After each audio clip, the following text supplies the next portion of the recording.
President Marcos needs to step in, and he needs to step up and assert his leadership as our president. Because whether we like it or not, he is our president. Tingin mo, kaya niya, sabi mo nga, mag-referee dito sa mga pangyayari na ito? Hindi pwedeng sabihin, hindi ko alam ang nangyayari, hindi ko alam ang totoong sentimiento ng taong bayan. Lahat ng impormasyon papasok dyan sa tanggapan ng Pangulo. Halimbawa, ikaw ang Pangulo at duty-bound ka na gawin at ipatupad lahat ng batas na nararapat ng tama at may fairness and dapat just ka. Hindi pwede yung hindi mo nalalaman. Ito nga mga kababayan, bago natin ituloy ang video na ito, kung bago ka lang sa aking YouTube channel baka pwede makahingi ng like at subscribe at click mo na rin ang notification bell para updated ka sa aking nilalabas na bagong video. Salamat po. Ganun din po ba ang panawagan niya, sir? Kapareho ng panawagan ni Mayor Baste? Ako ilalagay ko sa ganito. Umaasa pa rin ako that darating yung panahon at sana ito'y sa lalong madaling panahon. The President will step in. Itigil na itong kalokohang itinutulak na People's Initiative because he knows, I know, personally, kaming dalawa, alam namin ito, hindi ito sa mga agendang na pag-usapan namin na itutulak namin kung sakasakaling kami ay palarin nung siya ay kandidato pa lamang. Hindi ito. Ang mga kalaban noon ay paano ang ekonomiya post-pandemic, paano ang kalagayang kalusugan ng mga Pilipino, paano yung peace and order, paano yung handling sa drug issue. Pero wala, it's all about economy. It's all about the independent foreign policy na kanyang sinusulong ng kampanya pa lamang. But we never spoke about charter change. Of course, we are open to talking about it, baka yung economic provision.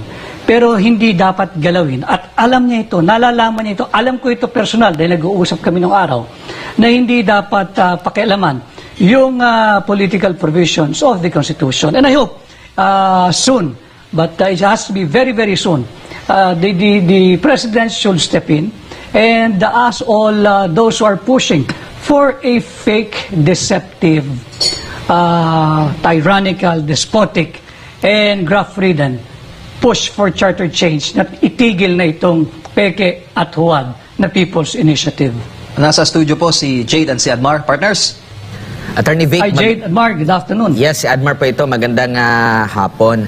Ano po ba ang masasabi ninyo? Under control pa po ba ni Pangulong Bongbong Marcos ang ating government? Or tingin ninyo may iba nang nagdidikta ba dito? Kasi nabanggit nyo nga kanina na hindi ito kabilang sa inyong napag-usapan plano, no? Sa sandaling mamuno na after na manalo nga nitong last election.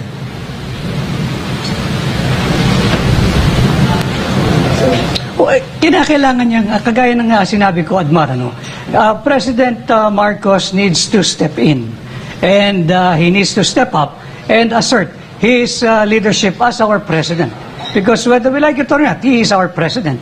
And as leader of the country, bilang ama ng Republika ng Pilipinas, normal naman na nagtatalo-talo yung isang pamilya, yung mga anak mo, yung mga kapatid mo, pinsan mo. Pero pag kinakailangan na mag-referee ng isang ama para magkaroon ng stability at kapayapaan sa isang pamilya, kinakailangan naman, hindi na tayo magpatumpik-tumpik pa at makialam na si Pangulong Marcos. At yun nga, patigilin na niya yung mga nagtutulak ng huwad na People's Initiative tungo sa charter change.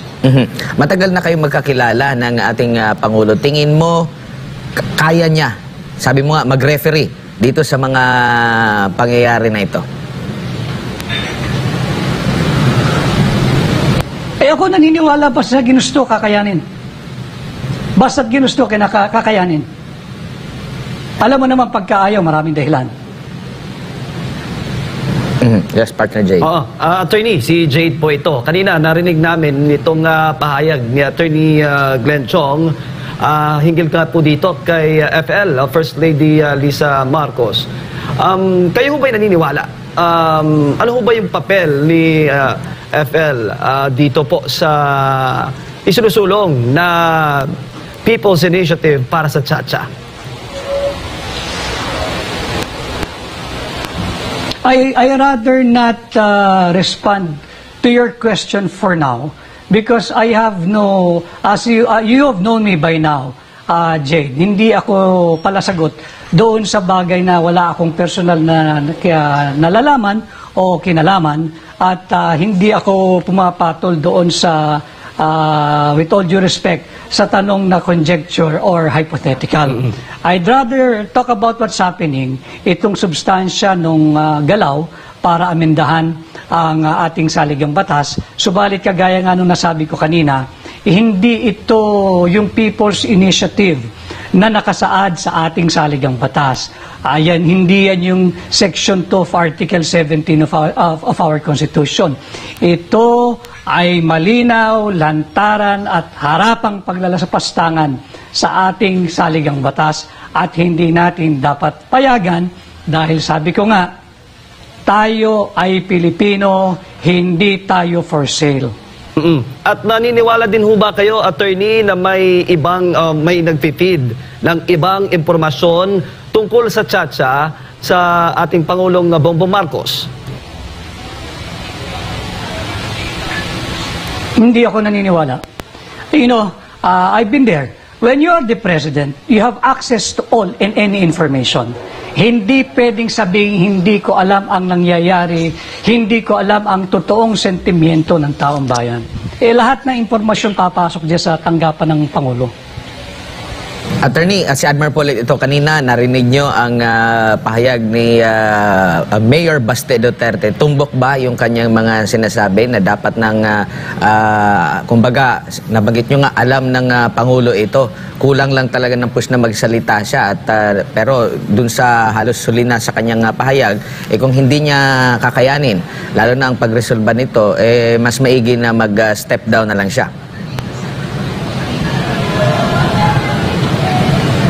Take away the personality mention. Let's just approach this theoretically. Halimbawa, ikaw ang Pangulo at duty-bound ka na gawin at ipatupad lahat ng batas na nararapat ng tama at may fairness and dapat just ka. Hindi pwede yung hindi mo nalalaman. Dahil isa't kalahating taon na ang panunungkulan at napakainit na itong usaping charter change. Kung ikaw halimbawa ang CEO ng isang kumpanya at nagkakagulo na ang iyong mga empleyado, ang sagot mo hindi ko alam ang nangyayari, may problema yung kumpanyang pinamumunuan mo. Opo. Sir, magtatatlong taon na ang Marcos administration.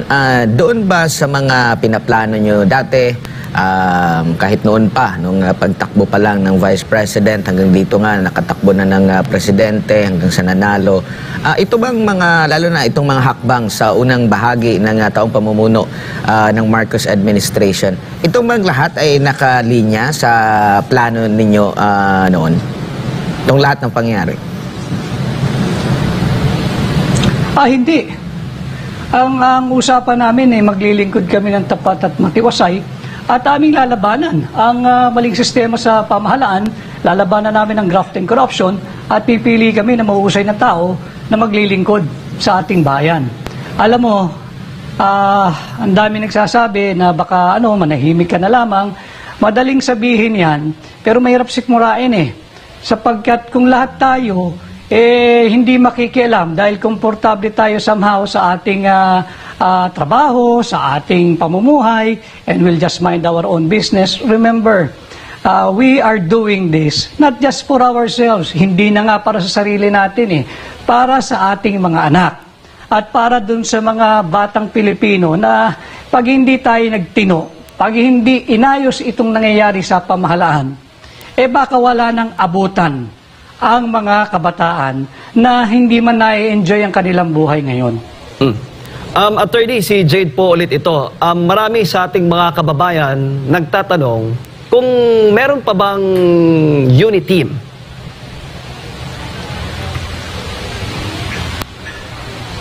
Wala na. Wala na.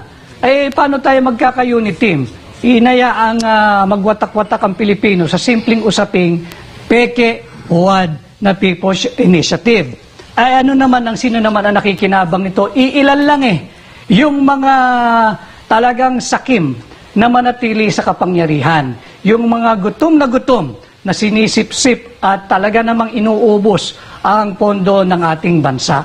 Walang unit team, wala nang unit team. At nakikita naman ninyo yung sentimiento dito sa Davao City, sa Davao, dito sa ginagawang Leaders Forum. Walang unity.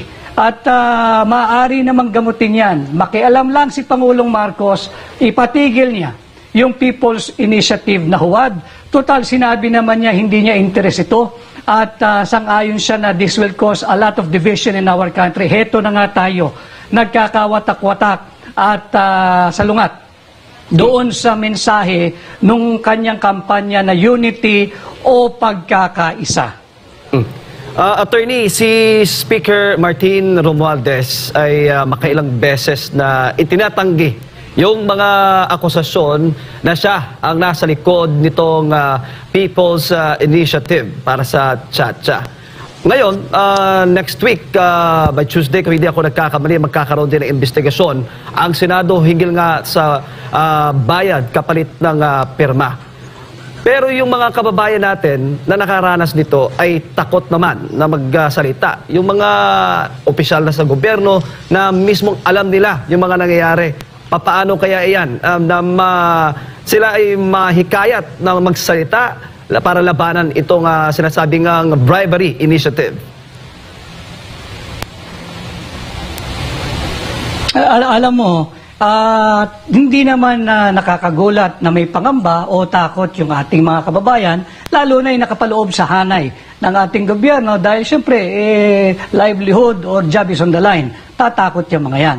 Subalit, hindi tayo dapat matakot sapagkat sabi nga ng isang naparinggan kong nadinggang ko nagsalita sa isang pagpupulong na ang tao raw ay maaaring a man may live his life without wealth, a man may live his life without friends, but a man will not be able to live his life without a meaning.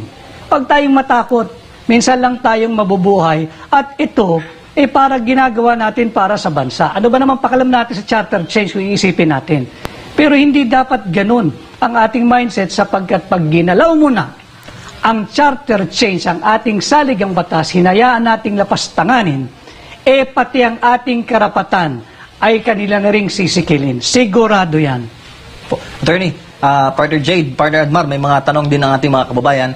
Recently, sir, we've seen your work during the campaign sa 2022 elections. But during the first quarter of the administration, na-issue po kayo doon sa mga conflict of interest. Tapos, tumatanggap daw umano ng pera sa kapalit ng appointment. Once and for all, sir, ano ba ang paglilinaw mo sa mga issue na yon? Well, unang-una, ako'y talagang hindi sumasagot noong mga panahon na yon sapagkat meron akong respeto doon sa opisinang aking kinakatawan. Alam mo, ang Office of the Executive Secretary, napakataas niyan. That is the representation of the Office of the President. Binabanatan ka ng mga, alam naman natin, bayarang vlogger, bayarang broadcaster, yung mga kilalang nagpabayad na broadcaster. But they don't deserve my time. They don't deserve my attention because I am confident of what I did at alam ko namang kabulaanan yung kanilang ibinibintang. Look, maybe after your question and after my answer and after this interview, hindi naman ako magugulat kung may biglang lumabas na kaso riyan. Ang tagal nilang pinatakbo yung ganitong kwento, ni minsan hindi ako sumailalim o sinialalim sa investigasyon. At hanggang sa ngayon, sa dami ng binintang nila, wala akong ni isang kasong administratibo, civil, or criminal. Bakit? Wala At ni isang tao, nobody came forward, even one, to even accuse me. Di bali na yung tumanggap Yung hiningan ko lang ba na hindi nakapagbigay dahil ang laki ng hiningi ko, ni isang kaluluwa, wala. Bakit? Kasi wala. Million, sir, yung mga lumabas na issue nun Mga blind item, Talk is coming cheap, from the grapevine. Yung grapevine, uso yan pagka wala kang source Hindi ba? Ginagawa yan sa media ng mga ibang kaibigan natin. According to A source. Sino si source? Siya rin yun Gawa-gawa lang niya yun di ba? Kaya lang, ako naman, ganun ang buhay ng isang nasa gobyerno, lalo pat napakataas na posisyon. Hindi naman tayo iyakin na ipagtanggol nga natin yung ating ikinampanya nun sa lahat ng batikos, sa lahat ng negatibo So, sa dami ng ginagawa namin noon, ako'y naroroon pa, at mas maraming importanteng bagay. Even conflict of interest. Look, all those who are appointed, most of those appointees now, kung yun ang panantay nilang conflict of interest, di conflicted lahat yan, pero nakalimutan nilang sabihin ang totoo sa taong bayan. Hindi ba't kaya nga nagdadivest ka ng interest mo sa kumpanya mo? Kagaya ko, I have to divest yung aking interest sa sarili kong law firm. Kasi kung hindi, doon palang papasok yung conflict of interest. But before you assume any position at nag-divest ka na, wala nang conflict yon. And since naitanong mo yan, halimbawa sa bahay mo, ang problema ay sa kuryente. Sinong tatawagin mo? Tubero? Siyempre, kukuha ka ng electrician. Ganon din sana sa pamahalaan. Kung ang departamento ay patungkol sa halimbawa transportation, alam nga naman kumuha ka nung ang skills ay patungkol naman sa agrikultura. May problema tayo pagka ganon. Wala tayo sa tono. That's why, mostly, ay merong interest o may hanap buhay o naging involved doon sa isang linya na may kinalaman sa isang departamento kung saan siya magiging bahagi. But, you have first to divest your interest, shareholdings, or ownership in that company so that when you assume and when you take your oath and when you take office, you are no longer conflicted. Wala nang conflict of interest. Ibig sabihin po ba niyo, attorney, nung nawala kayo as ES, lumala yung appointments? Well, Then I cannot compare my term or my time and now. I think it's not for me to compare or to make comparison, and most especially, it's not for me to judge that this was during my time and this is what's happening now. Parang malasawa naman kung ako ang huhusga mismo niyan. Sir, may mga issue na naman na, especially I'm gonna ask the hard questions, may mga issue din po na nababalot na naman sa kaugnayan ng paggamit ng illegal drugs si President BBM na one way or another doon sa campaign ay isa po kayo sa nagpaliwanag. Anong mensahe niyo doon, sir, na yung issue ng illegal drugs ay nauugnay na naman sa kanya? Well, basta't ako, nung kami magkasama, pinakita ko yung kanyang resulta. At naisagot ko naman yun. But again, I am not the competent person or personality to respond to or even talk about yung tanong mong yan. Hindi ako yun. Sir, nabanggit niyo po kanina na may pag-asa pa kayo na maayos itong lahat. Pag dumating po ba ang punto na hindi po na-meet yung pong inaasam na kaayusan sa bandang huli, may mga sasabihin po ba kayo, sir? Maibubulgar po ba kayo? Dahil marami sa ating mga kababayan. Basta't ako naririto dahil I feel responsible dahil ako yung kaming dalawa magkasama na walang gustong sumama sa amin And ang daming tao ang naniwala, umasa at nagtiwala. At hanggang ngayon, MJ, hanggang ngayon, araw-araw may tawag ako. Kamusta na? Anong gagawin namin? Para kaming mga walang direksyon. So they look up, they call me up, they look up to me for leadership. And bilang isang Pilipino na, may partisipasyon ako doon sa pangungumbinsi, sa pangangampanya ng mabuti. Kailangan ko silang sagutin. Kailangan ko naman sila na iakayin patungo doon sa tingin kong nararapat gawin at yung mga positions natin politically or legally na sa tingin ko ito ang dapat gawin. Naruroon ako sa estadong ganon. And again, I was asked by another outfit kanina, why am I here? I'm here because I said Davao City and the Davaoenos and all the friends of God that are here today are not for sale. And so am I. I'm not for sale, Filipinos are not for sale. Kaya ako naririto. And I am expressing my view. Mahirap yung sinasabing natatakot Dahil ako I'm a man of law, nakikita, malinaw sa saligang batas, I have the right to express my own opinion. On a personal note, sir, namimiss niyo po ba si Presidente BBM bilang kaibigan? Marami po kayo pinagsamahan. Oo, kaibigan ko yun Kaibigan ko yun. Wala naman kaming diferensya Wala kaming pinagtalunan, wala kaming pinag-awayan. And I still wish him well, and I hope he succeeds. But kailangan mag-step in si Pangulong Marcos. Kung walang pinag-awayan, sir, kayong dalawa, sino ang may gap? Saan po kayo kaya na nadali doon sa loob? Let me put it this way. We were treading the right direction. Kaya lang napakarami, counterflow eh. So, my decision then was, di bali na I'd rather walk limping, slowly, as long as it's the right direction. Hindi naman ako impressed doon sa mabilis, but going the opposite way. Yun ang nangyari sa amin. Yun ang nangyari sa akin. But if you ask me, if may regrets, wala. I stood up for what is right, and kinatawan ko yung aming mga commitment na ibinigay, yung mga pananalita na aming ibinulalas doon sa mga niniwala, nagtiwala at umasa noong taong 2022 campaign.